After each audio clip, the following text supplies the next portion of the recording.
Welcome friends. आज हम start करेंगे chapter number 4 of class 11 chemistry. Chapter का नाम क्या है? Chemical bonding and molecular structure. तो आप लोग इस चैप्टर को देखे होंगे तो सोच रहे होंगे बहुत ही ज़्यादा लंबा चैप्टर है, बहुत लेंदी है, इतना कैसे याद होगा। बट ये चैप्टर बहुत इंटरेस्टिंग बन जाएगा क्योंकि आप साइंस विद अंजलि के साथ पढ़ेंगे। ठीक है, तो सबसे पहले इस चैनल को सब्सक्राइब कर दीजिए ताकि आपको आने वाले वीडियोस के नोटिफिकेशंस मिल जाए और इंटरेस्टिंग तरीके से, इंजॉयफुल तरीके से सारे चैप्टर्स को आप पढ़ सकें। ठीक है, तो ये चैप्टर बहुत ही इंटरेस्टिंग बन जाएगा, बहुत अच्छा चैप्टर है। ठीक है, बहुत अच्छे तरीके से हम लोग इसको बनाकर पढ़ेंगे, एक एक चीज़ को याद करेंगे बहुत ही इंजॉयफुल तरीके से। एकदम पता नहीं चलेगा कि पढ़ाई भी हो रहा है और पढ़ाई हो भी जाएगी, चैप्टर भी फिनिश हो जाएगा और आपको मज़ा भी बहुत आएगा। ठीक है, तो देखते हैं कि इस चैप्टर्स में हम लोगों को क्या क्या क्वेश्चंस के आंसर्स ढूंढने हैं। तो देखिए, ये है कुछ क्वेश्चंस, इन्हीं के आंसर्स हम लोग खोजेंगे इस चैप्टर में। Why do atoms combine? Atoms क्यों combine करते हैं? Why do certain atoms combine whereas others do not? कोई atoms combine करते हैं, कोई नहीं भी करते हैं, क्यों? What is the nature of forces which hold the atoms together in molecules? आखिर वो कौन सा forces है जो atoms को molecules में बांधे रखता है? Why do atoms have fixed combining capacity? Atom के पास फिक्स्ड कंबाइनिंग कैपेसिटी क्यों होते हैं? Why do molecules possess definite shapes? Molecules के पास डेफिनेट शेप क्यों होते हैं, वो क्यों पोजेस करते हैं? ठीक है, इन सारे क्वेश्चंस के आंसर हम लोग बहुत ही अच्छे तरीके से खोजेंगे इस चैप्टर को बहुत अच्छे से पढ़कर। ठीक है, तो इस वीडियो के लास्ट तक बने रहिए और सब्सक्राइब ज़रूर कर दीजिए आने वाले वीडियोज़ के नोटिफिकेशंस के लिए। ओके, तो सबसे पहले मैं बेसिक बता दूं कि आप लोग तो जानते हैं कि 118 एलिमेंट्स है अभी तक हम लोगों को मिला हुआ केमिस्ट्री में। तो यही 118 एलिमेंट्स हैं जो टोटल मैटर को कंस्टिट्यूट करते हैं। टोटल मैटर जो है इन्हीं 118 एलिमेंट्स से बने हुए हैं।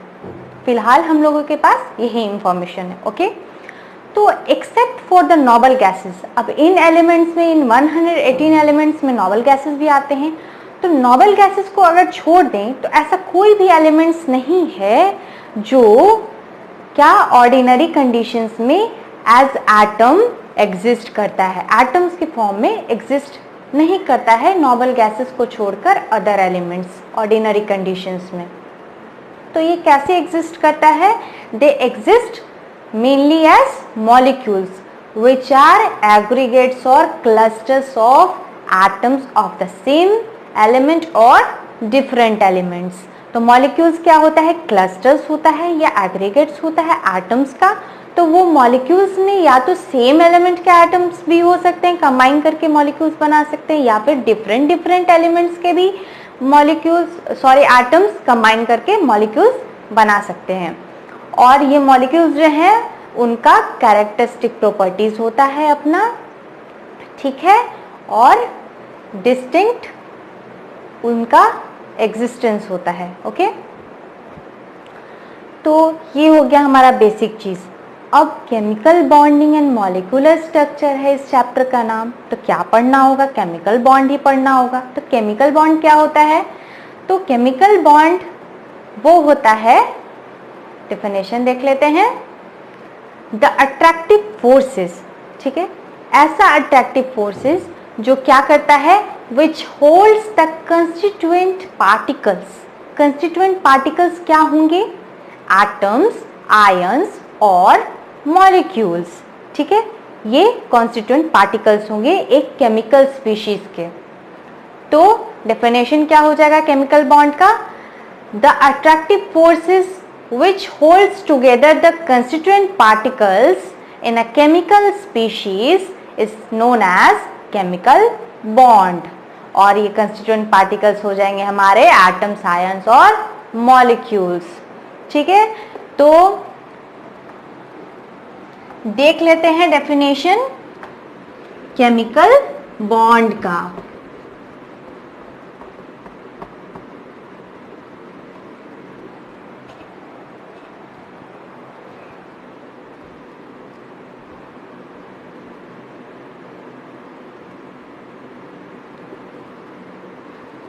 Chemical bond,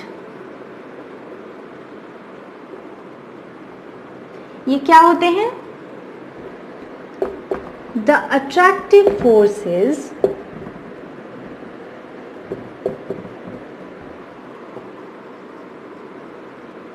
which holds together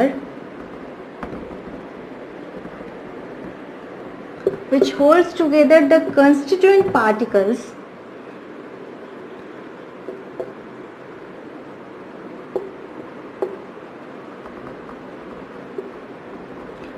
और कंस्टिट्यूएंट पार्टिकल्स क्या हो जाएंगे? एटम्स, आयंस और molecules in a chemical species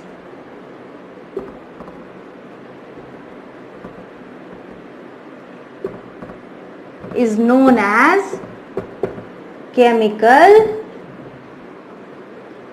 bond। समझ में आ गया केमिकल बॉन्ड क्या होता है? तो ये था डेफिनेशन, इसको आप लिख लीजिए, स्क्रीनशॉट ले लीजिए। अब हम देखेंगे कि मिली तो हम लोगों को सबसे पहले क्या क्वेश्चन का आंसर ढूंढना है, व्हाई डू एटम्स कंबाइन, आखिर एटम्स क्यों कंबाइन करते हैं। ठीक है, तो इसके ऊपर बहुत सारे साइंटिस्ट ने काम किया, ढूंढने का कोशिश किया इसका answer. Lastly Kossel and Lewis ने 1916 में इंडिपेंडेंटली अलग अलग इसका फर्स्ट सक्सेसफुल एक्सप्लेनेशन दिया। ठीक है, कि एटम्स क्यों कंबाइन करते हैं और किस बेसिस पे दिया उन लोगों ने एक्सप्लेनेशन, नोबल गैस के इलेक्ट्रॉनिक कॉन्फ़िगरेशन के अंडरस्टैंडिंग के बेसिस पे दिया। ठीक है, तो नोबल गैसेस के इलेक्ट्रॉनिक कॉन्फ़िगरेशन उन्होंने बेसिकली यूज़ किया और उसी के ऊपर फिर एक्सप्लेनेशन अपना दिया कि एटम्स क्यों कंबाइन करते हैं। ठीक है, तो देख लेते हैं। ये तो जान लिया हमने, इसको लिखना भी तो जरूरी है। So in 1916 Kossel and Levi's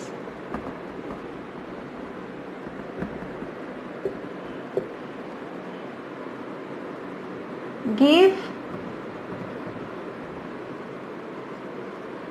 independently the first successful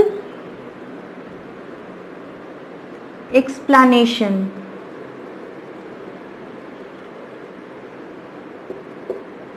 about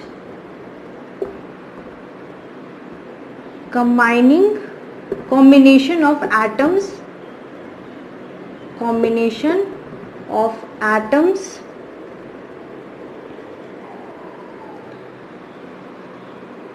based upon understanding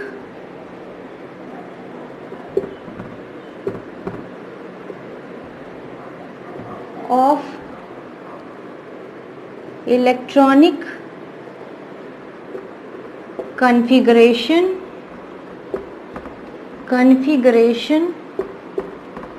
of noble gases। Noble gas बोलिए, इनर्ट गैसेस बोलिए, नॉट एलिमेंट्स बोलिए, क्योंकि ये बिल्कुल भी रिएक्ट नहीं करते हैं। ठीक है, तो ये अब क्या इन लोगों ने दिया वो भी देख लेते हैं। तो फर्स्ट इन लोगों ने दिया, फर्स्ट दिया tendency to acquire noble gas noble gas electronic configuration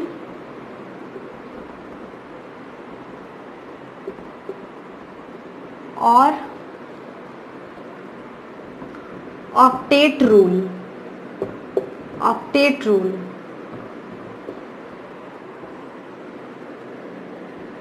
Nobel gases के पास जो कंबाइनिंग कैपेसिटी जो होता है उनके एटम्स के पास, तो वो एकदम बहुत ही कम, बहुत ही लिटिल या ना के बराबर समझिए नहीं होता है, ठीक है। तो वो उनका एटम्स ना अपने आप में कंबाइन करता है और ना ही दूसरे एलिमेंट्स के एटम के साथ कंबाइन करता है, ठीक है। अब यही कारण है कि उनका स्टेबल इलेक्ट्रॉनिक कॉन्फ़िगरेशन होता है, स्टेबल होता है, ठीक है।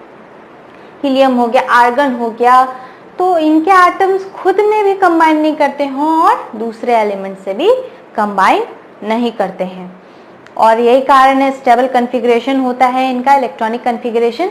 अब हम देखेंगे electronic configuration of noble gases, उसको आप लोग कॉपी में लिख लीजिएगा, ठीक है। अब देखिए यहाँ पे नोबल गैसेस है, एटॉमिक नंबर है, इलेक्ट्रॉनिक कॉन्फ़िगरेशन है और वैलेंस शेल का कॉन्फ़िगरेशन है।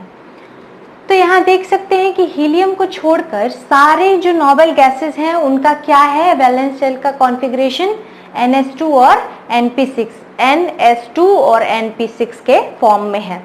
और हीलियम क्यों नहीं है, फर्स्ट एनर्जी शेल है, और फर्स्ट एनर्जी शेल यानी n = 1 में 2 इलेक्ट्रॉन से ज़्यादा नहीं आ सकते हैं, ठीक है।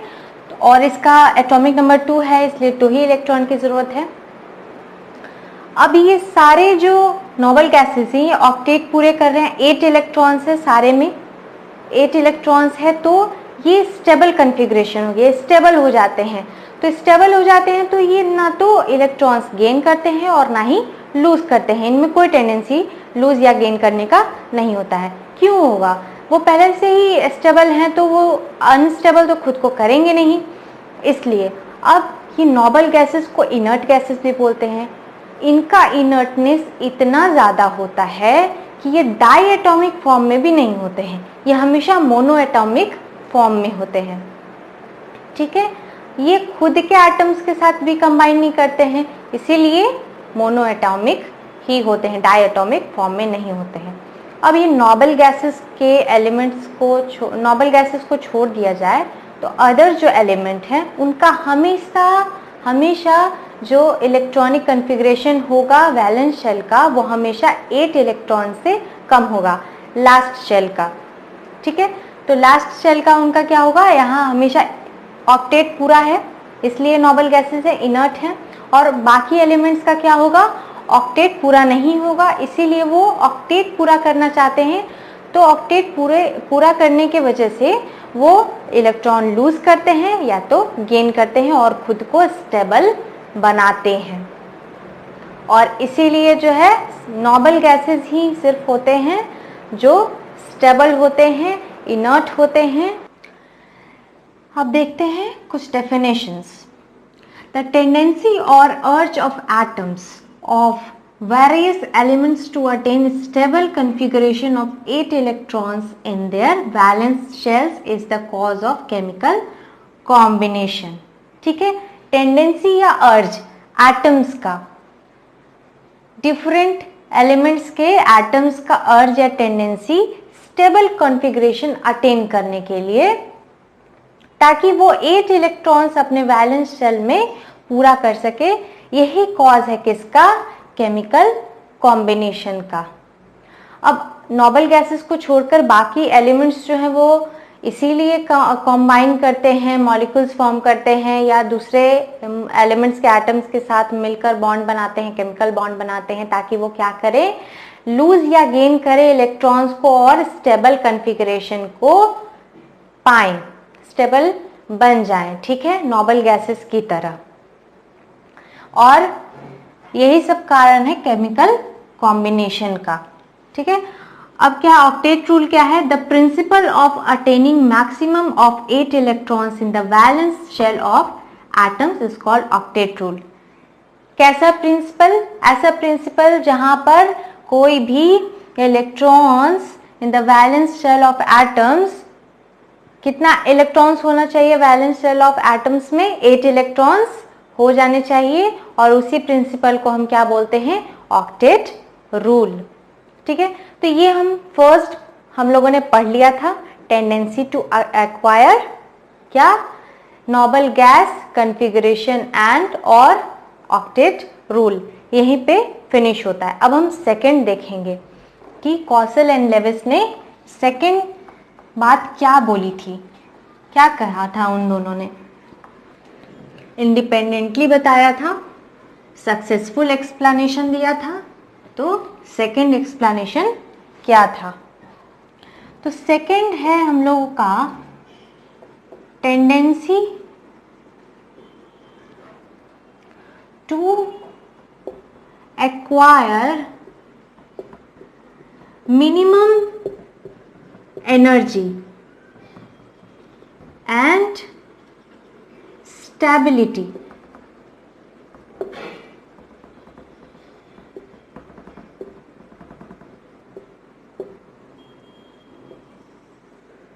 इसमें क्या है कि कोई भी एटम दूसरे एटम के साथ कंबाइन करता है तो वो इसीलिए करता है ताकि वो उसका मिनिमम एनर्जी हो जाए। ठीक है, मिनिमम एनर्जी हो जाए, और जितना ही मिनिमम एनर्जी होगा उतना ही ज़्यादा स्टेबिलिटी होगा। ठीक है, तो इन्वर्सली प्रोपोर्शनल है एनर्जी के क्या? स्टेबिलिटी।